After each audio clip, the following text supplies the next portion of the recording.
I'm Jeff Fritz with SoundStage.com, and I'm joined today by Roy Delgado. He is the principal or a principal engineer at Klipsch. Roy, how are you today? Doing pretty good. How are you, Jeff? Oh, I'm doing great, and I appreciate you being here. You know, when the announcement came out not long ago about the Jubilee loudspeaker, hmm 75th anniversary of Klipsch, it was a big deal, and I've been kind of infatuated or enamored with it ever since I saw the initial press release, and I really wanted to dive into it a little bit more. And so the first question really is the Jubilee. Tell us a little bit about the origin of that loudspeaker. It actually goes all the way back to 1986. When I was hired for Klipsch, when I was hired by Klipsch, I was hired mostly to do a commercial product, and but we also handled the consumer market. We weren't. I think we were like maybe six engineers at the time. And so there was these two guys in particular that kind of handled all the actual designs of the speakers, and that was Kerry Geist and myself. So we walked into this place, and we're going like we literally were hired within 3 months of each other. And but when we were doing all the data for these new products from the commercial side, Paul Klipsch, wanted to see the data, and of course, he said, "Hey, what do you think, Paul? What do you think, Paul?" And I guess about maybe 5 or 6 months later, he called me into his office and he told me about this idea he had. He said, he basically told me that if we could get the Klipsch horn to go up higher and then use one of these new compression drivers that we were testing at the time, that we could return the Klipsch horn back to a two way. And, the Klipsch horn was introduced as a two-way way back, so he kind of wanted to return it back to a two-way. And I said, sure, I'm game. So we started with the HF horn. We came up with what was then known as the K403 horn. And, and then things kind of slowed down because we were really designing lots and lots of products for the home theater market. And it probably wasn't until about 96 that we actually started to work on the LF horn. He had some ideas, and so he wanted to fold it all in one plane, and he thought that if we could fold it all in one plane, that we would be able to extend the top end. He wanted to get it up to about 800 hertz. Currently, it goes to about 450 hertz, and so we tried. We literally built and built and built and built. And these aren't small. these These are big suckers. And so when you build an LF, you cut some timber. And we were on the frequency responses, polars and stuff, and the best we got was like 550. And so by that time I'd also taken up fishing, and I went fishing, and I started looking at it from a different perspective while I was fishing at it on why we couldn't get it up, to 800 hertz. And so I had an idea. That Monday, I came in eager to try it. So I just cut some panels, stuck them in the LF, and just ran a real quick curve, and it went out to about 850. And so Wow. then, so I was like, I literally ran into Paul's office and said, "Paul, you need to look at this." So he comes over and he looks at the data, and he says, "Show me the cabinet." And I showed him the cabinet, and where I just stuck those two panels in. And he said, how quick can you make one? And I said, I'll get it drawn up. I'll get it all drawn up, and I'll get together with model shop guys, and we built it up. He was pleased. I put a just a horn that I had because I wanted him to hear it, you know. And so I put a K horn in one corner, and I put this K horn two is what he wanted to call it, in the other corner. And I put a quick network together, and he listened to it, and it's just like a Kodak moment for me. He's like shaking his head, and I looked at him, and I thought, I think it sounds good. So I turned down the volume and asked Paul, what's wrong? And he said, we cannot call it the Klipsch Horn 2. I said, you're Paul Klipsch, you can call it whatever you want. And he says, no, you don't understand. This is a step above the Klipsch horn. And my jaw just, I thought it was, but that's his, that's his deal, right? This is his stuff. And so he goes, I think we should make another model that goes on top of the Klipsch horn, that to head up, instead of the Klipsch horn being the head, he wanted this one. And I said, oh, wow, we'll do what you want, Paul. And he said, and I got a name for it. This is around 96, 50 years after Paul started Klipsch. And Mr. K said, we'll call it the Klipsch Horn Jubilee. Mm, okay. And Wow. and that's where it come from. What a story, man. I think I need to schedule a fishing trip this weekend so I can maybe figure out this YouTube thing. Yeah, Well, what's funny is that, I mean, that's how I don't go out fishing on purpose just to think about stuff, but it just, I'm so relaxed, because when I go fishing, I don't care if I catch fish. I just like being out there, right, and right. luckily I do catch fish, and so I just start thinking about. In fact, I think almost every patent that I have was as a result of a day's fishing. Oh, what a great story. Well, I want to dive into the design, but I do have one question. As I was looking at the website, there's actually two versions of the Jubilee for sale. There's the 75th anniversary version, and then there's just the standard version. Can you just tell us quickly the difference between those two models? The Whenever we do a special edition, or anything kind of resembling that, in particular 75th was 2021. So what we did, we introduced a special veneer, and in the Jubilee there's this, instead of saying Jubilee, it says 75th, a real cool, I mean, all pure silver logo. um, we have to lock those up, by the way. And so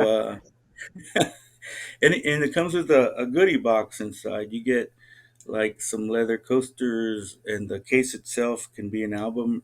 It's the size of an album rack, so you can put albums in it. You get a light, which I borrowed some, and for my house, and um, like I forget what other things. Oh, a notebook that's very similar to the one that Paul used to keep in his pocket. Okay. Just that's what we call it, a goodie box. It's full of a bunch of little goodies in it, and but in particularly, it's just this really cool veneer. It's teak. Okay. Okay. And how long will those be available? I would assume that at some point they're going to be not Well, available or it's a limited run. okay. We're making 75 pairs. That's it. Gotcha. Okay. Well, something else that you said really intrigued me. Wanting to take the Klipschorn back to a two-way. From an acoustic engineer standpoint, what's the advantage of going from a three-way to a two-way? Usually, with loudspeaker designers, they want to make a three-way or a four-way, or something even more complex. What's the advantage of going to a two-way in the Jubilee? I, again, I come from the commercial world mostly. I love the consumer side, done products for it. I like the challenge in the commercial world. In the commercial world, what it's really all about is how much output is required. For example, in a cinema, if you can use two ways for 100, 200 seat cinemas, and as we go up in cinema size, the ways the ways change, and it's really just for output. Now, Paul, and I totally agree with Paul, because I like, uh, from a designer perspective, um, the less crossover points, the better. I know that there's some people that talk about, three ways seem to sound better and stuff. But that tells me that a two way wasn't designed right, Okay. because it's supposed to cover all the frequencies. You're not supposed to have a suck out in the mid range. You know, Right. so from a designer's perspective, I mean, the ultimate is one speaker that covers 20 to 20K, right? That's supposed to be the ultimate goal. I don't know, probably not in my lifetime, But so two ways get us closer to that. What we ended up with is a driver, a compression driver that can go down to 300 hertz, and we have an LF section that can go up to about, I think it's 600 hertz. And so you always want that overlap, because what that overlap gives you is the ability to let the speaker tell you where to cross over. And we Mm, look at a lot of data. We look at distortion components. We look at polar. We look at just transients. I mean, we there's a lot of at phase as well. Because every acoustic device has uh, uh, its own phase response, and so we look at all those things and say, okay, we're going to cross it over at this frequency because this is where they actually blend well together with all those with all that data in mind. When I listen to a forte, listen. I don't particularly care that it's a three-way. There's criteria it has to meet, right? I've known, and the reason that, like in cinema, like I said, we're looking for more output because when you have a two-way, you really start to push the diaphragm into breakup mode, and so you want more output in that particular band. And so that's why we go to a three-way or even a four-way. A four-way will do, geez, 800 to 1,000 seat cinema. So, okay. But you don't need that in the home, and that certainly explains the simplicity of the one crossover point. Well, and speaking of mhm. the crossover point, so I do understand that the Jubilee as well comes with an active crossover. That's the next question that I have is what did you gain sonically, technically, from going from a passive design with a passive crossover network to the active crossover? Well, again, it's my cinema roots. Believe it or not, in the cinema roots or in the cinema business, they use active crossovers. And the reason they use active crossovers is, in particularly, there used to be some really long constant directivity horns, and so what they wanted that ultimate, what they call time align. They bring the impulses together at the same time, so they delay, the bottom or the HF to meet up with the MF. So I was already very much exposed to DSP units, and an LF horn. For example, the Jubilee has a 2.7 millisecond delay between the HF horn and the LF horn. And what when you do a passive for that, it's not that you can't do a passive, but you could if you wanted to, and sometimes I want to pick certain material that will show you why you want them aligned. But you have to look for the right thing. Get the right cut in order to accentuate, so you can hear that smear. Mm, So when when I when I had talked about bringing the Jubilee, you know, into production, because we were scheduled to bring it in production in about 99 2000, but then when Paul died, the project kind of waned. But I still worked on it, so don't tell anybody. I'm skunk. I'm skunk. I call myself Pepe Le Pew because I do a lot of skunk work. So so what that does is just eliminates that. And I once did a Klipsch horn for Paul using uh, DSP um, with and back then you had to really look for a DSP unit that was musical. There was a lot of them just sounded really uh, bland and very grainy. And so I got some of the ones that the cinema owners are using. I got some of them. So I once did a Klipsch horn for with the time delay and all that, everything that's necessary for it, for Paul Klipsch, and he said, "What did you do to that speaker?" He was because I wanted to show him the how far DSPs in the digital domain had come. and he was impressed with it. So in my mind, there was never a question. It Okay. was DS, it was DSP. So, walk us through the configuration with the crossover. If somebody's setting up a stereo system with a pair of Jubilees, I'm assuming that they need two stereo amplifiers, and Yep. then what are the inputs, or is it a typical analog input, and then the signal is goes through an ADC? Walk us through how that looks.